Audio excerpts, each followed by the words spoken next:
paglalagay sa tiyan kasi yun po ay araw-araw na natin ginagawa yung paglalagay sa ating physical body ng pagkain. Pero ito po salita ng Diyos ay every Sunday lang po natin nagagawa talaga. Sapagkat busy at abala tayo sa 6 days na yun. Ano po? So yun pong nagluto at naghanda ay sa linggo po ay hindi na po gagawin yun. Kung pwede po, magluluto po tayo mas maaga para lahat po ay narito sa loob. Ano po?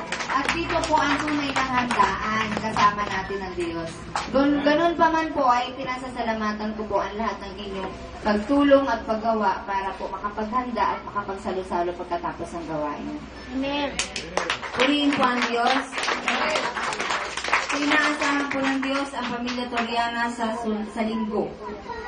Yan po ay pinapaalam ng Holy Spirit. Huwag po tayong magsama-sama yung huli na, yung wala ng salita na maririnig. Sapagkat yun lang po ang reunion ng tao eh. Kapag wala na, saka magkikita-kita. Mali po yun. Hanggat nandito pa po at makakapagsabi ng I love you, magsama-sama po tayo.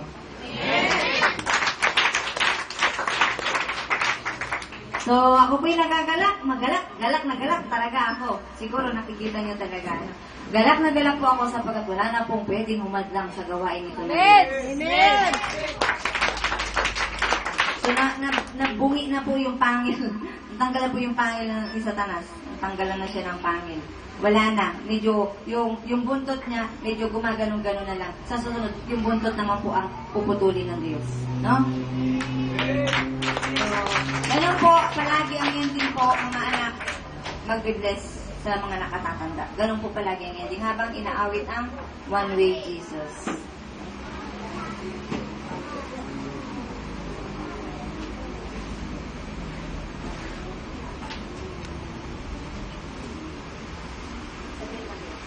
Sige po, magpe-pray po ako para sa lahat.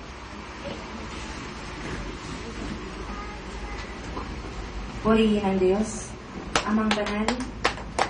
Pinupuri kita at pinasasalamatan sa Espiritu at katotohanan, tunay nga na napakabuti mo. Ako'y nagpapasalamat sapagkat ako abang lingkod mo ay binigyan mo ng karunungan galing sa iyo. Salamat po sa mga taong ito na pinapunta mo dito para marinig ang mga salita mo. Salamat sa kanila sapagkat tunay nga na nahahayag na malapit na ang mga huling panahon. Sapagkat sinabi nga po ng inyong banal na salita na kailangang marinig ang inyong salita sa lahat ng dako bago dumating ang muling pagbabalik ng inyong kamahal-mahalang puso ni Jesus para kunin ang para sa Kanya. Kaya Amang Banal, sa mga oras na ito, hipuin niyo po ang lahat na may karamdaman. Kayo po ang dakilang manggagamot, sino man sila, ano man ang kanilang dinaramdam.